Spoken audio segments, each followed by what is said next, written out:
안녕하세요. 축구 전문 기자 한준입니다. 황소 황희찬 선수를 막을 수 있는 것은 역시 부상뿐인 것 같습니다. 부상을 털고 돌아온 황희찬 선수가 올해 첫 골을 터뜨리며 울버햄튼 원더러스의 승리를 이끌었는데요. 올 시즌 프리미어리그 11호 골은 여러모로 의미가 컸습니다. 울버햄튼이 시즌 막판 유럽 대항전 진출 가능성을 살리기도 했지만 황희찬 선수의 시그니처 플레이라면서 영국 현지 프리미어리그 공식 채널까지도 주목했고 영국 현지 중계진 아스널의 레전드 마틴 키언까지 황희찬 선수의 플레이를 감탄하면서 극찬했습니다. 이날 경기 공식 최우수 선수로 선정된 황희찬 선수의 플레이 어땠는지 경기 세부 기록 그리고 해외 반응까지 총정리해드리겠습니다. 2023-2024 시즌 프리미어리그 35라운드가 진행 중입니다. 이날 황희찬 선수는 리그 11호 골을 기록했는데 프리미어리그 진출 후 통산 19호 골을 기록한 것입니다. 이 기록은 해버지로 불리는 프리미어리그 1호 한국인 선수 박지성 선수가 맨체스터 유나이티드와 퀸즈 파크 레인저스에서 뛰면서 기록한 19호 골과 같은 기록이고요. 이제 한 골만 더 추가하면 통산 20호 골을 기록하게 되고 현재 118호 골을 기록하고 있는 손흥민 선수에 이어 단독 한국인 선수 프리미어리그 득점 2위가 눈앞에 있는 기록입니다. 현재 진행 중인 35라운드 많은 혼전과 이변들이 있었죠. 리버풀이 웨스트햄 유나이티드와의 원정 경기도 2대2로 비기면서 사실상 우승 경쟁에서 낙마했고 풀럼과 크리스탈 팰리스는 1대1 무승부, 맨유도 번리와 1대1 무승부를 기록했습니다. 맨유는 FA컵 결승에 진출해 있기 때문에 아직 유로파리그 진출 가능성이 있지만 리그 순위를 통한 유럽 대항전 진출은 쉽지 않아졌는데요. 뉴캐슬 유나이티드가 셰필드 유나이티드를 5대1로 대파하면서 가능성을 살렸고 셰필드 유나이티드는 이날 참패로 인해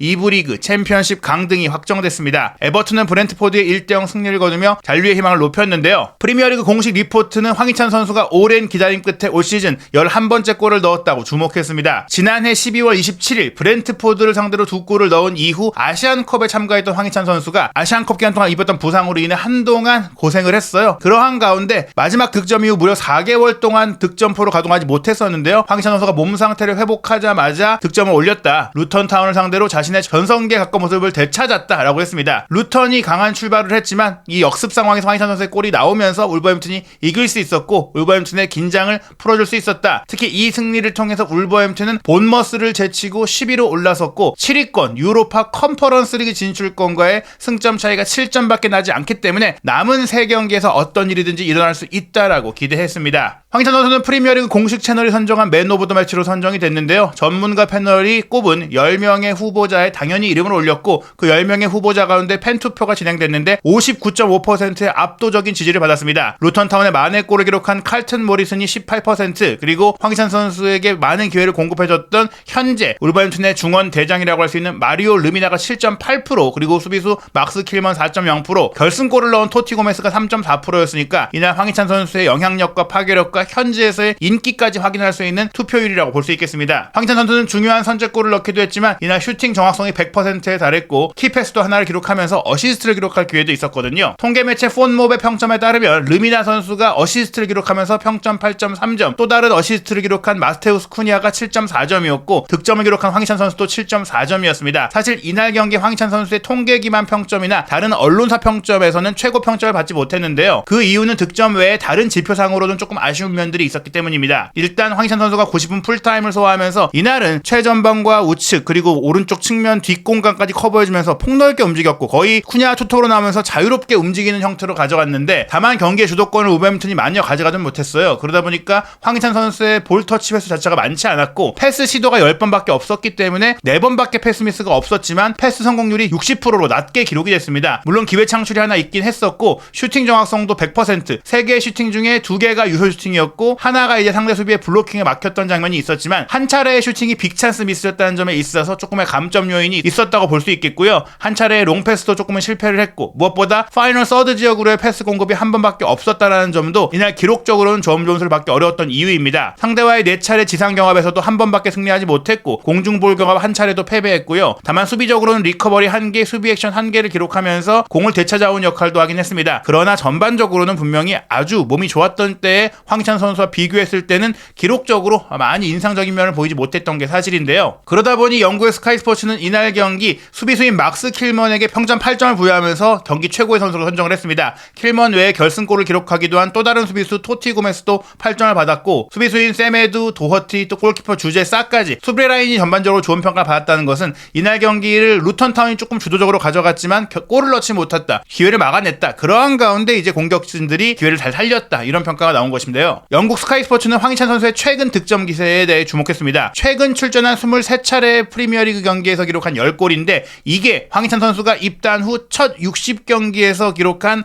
9골을 넘어선 기록이니까 황희찬 선수가 지금 분명히 물이 올랐고 프리미어리그에 대한 적응을 마쳤고 부상만 없다면 앞으로도 프리미어리그 최정상급의 결정력을 갖춘 공격수로 활약할 수 있다는 것을 볼 수 있는 지표입니다. 황희찬 선수는 전반 21분에 먼저 골을 넣을 수 있는 기회가 있었는데 여기서 빅찬 스미스가 나왔어요. 르미나 선수가 오른쪽 측면 후방에서 수비 뒷공간으로 들어가는 황희찬 선수를 정확하게 보고 스루 패스를 줬거든요. 황희찬 선수 역시 오프사이드 트랩을 무너뜨리면서 수비 뒤로 빠져들어가서 공을 침착하게 키핑했고, 그 다음에 문전 우측까지 몰고 들어가서 골키퍼와 마주한 상황에서 슈팅했는데 이게 골키퍼의 조금은 정면 쪽으로 쏠리면서 막혔습니다. 이 장면이 빅찬 스미스가 됐고요. 튀어오른 공까지도 황희찬 선수가 헤더 슈팅으로 가져갔지만 수비의 블로킹에 막히면서 득점하지 못했죠. 하지만 이러한 아쉬움을 금세 달랠 수 있었습니다. 전반 39분에 황희찬 선수가 선제골을 넣은 것인데요. 루턴타운의 공격을 주제 싹 골키퍼가 막아낸 이후 길게 빠르게 쿠냐에게 롱패스를 연결했고, 쿠냐 선수가 우측 하프 스페이스에서 왼쪽 전방으로 빠져드는 황희찬 선수를 향해 대각선 전진 패스를 연결했습니다. 이 패스를 받고 황희찬 선수가 테든 맨기를 제끼면서 문전 왼쪽으로 파고 들어갔는데 테든 맨기가 계속 따라왔거든요. 이 따라오는 테든 맨기를 황희찬 선수가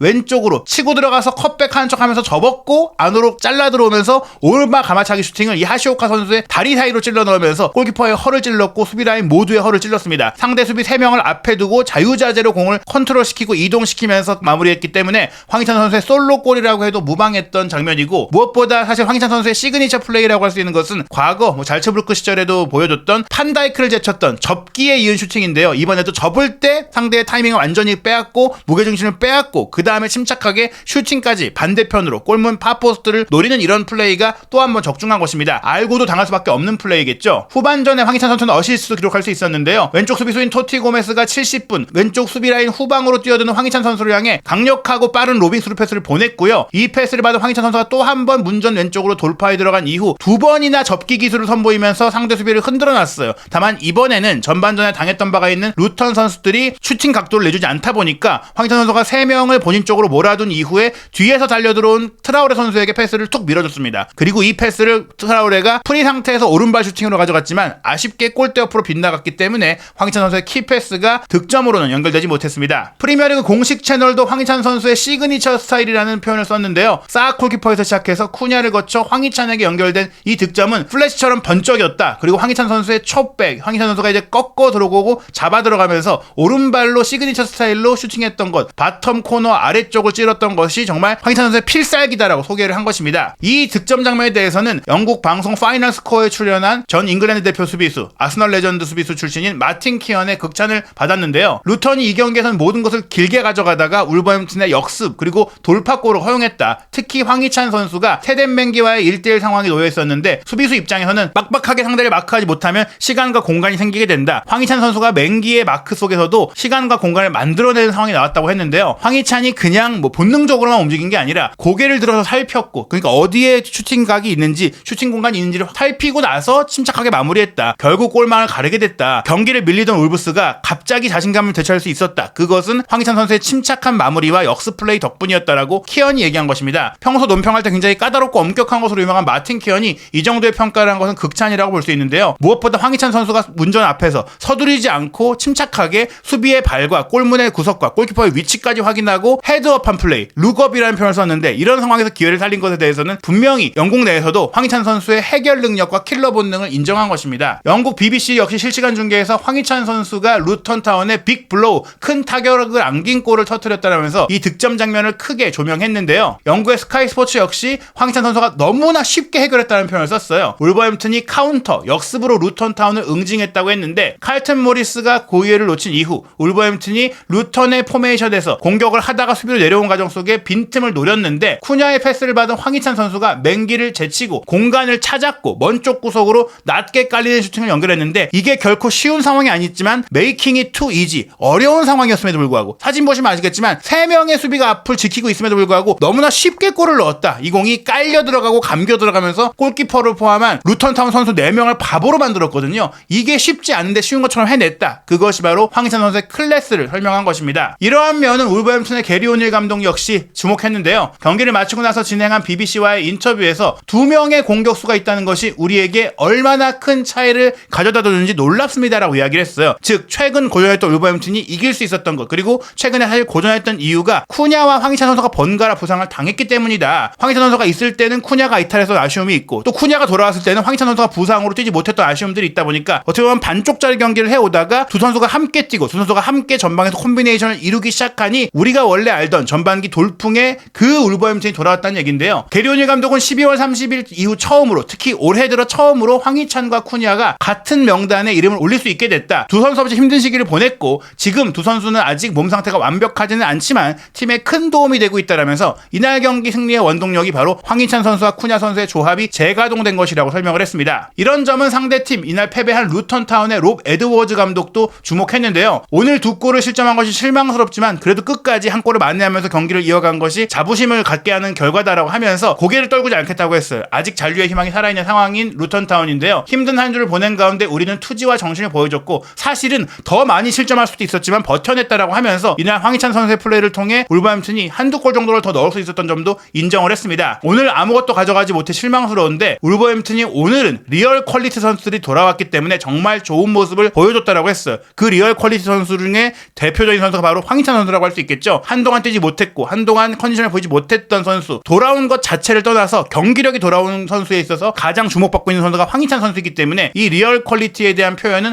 황희찬 선수에 대한 표현이라는 것이 결코 억측이 아니라고 할 수 있겠습니다. 그러면서 이 선수들이 그렇게 많이 플레이하지 못하게 한 게 우리가 잘한 거다라고 얘기할 정도로 이제 황희찬 선수는 프리미어리그의 수준급, 정상급 공격수로 상대 팀들에게도 인정을 받고 있다는 것을 볼 수 있는 표현이 나온 것입니다. 황희찬 선수는 지난 아시안컵 호주전 득점 이후 정말 오랜만에 부상으로 장기간 이탈한 가운데 몸 상태를 회복했어요. 아시안컵 이후 일부 경기를 뛰다가 3월을 통째로 부상으로 날렸고 지난 4월 13일 노팅엄 포레스트와의 경기에 교체 출전하면서 복귀전을 치렀는데요. 아스널전 그리고 최근 본머스전까지 선발 출전을 했지만 최고의 컨디션이 아니었습니다. 이번 루턴타운전부터 조금씩 본래의 모습을 되찾으면서 득점포를 가동한 황희찬 선수죠. 물론 지난 본머스전도 헤더 슈팅 득점이 이루어졌지만 이 득점 과정에서 공과 관계없는 순간에 쿠냐 선수가 상대 선수에게 파울을 범하면서 황희찬 선수가 동점골을 넣을 수 있었던 장면들이 무효 판정이 났었는데요. 그 장면부터도 어떻게 보면 황희찬 선수의 결정력은 살아나고 있었다고 생각이 됩니다. 울버햄튼의 남은 경기 일정 10위까지 도약한 가운데 쉽지 않아요. 5월 5일 일요일 새벽 1시 30분에 우승 경쟁 중인 맨시티와 원정 경기가 있고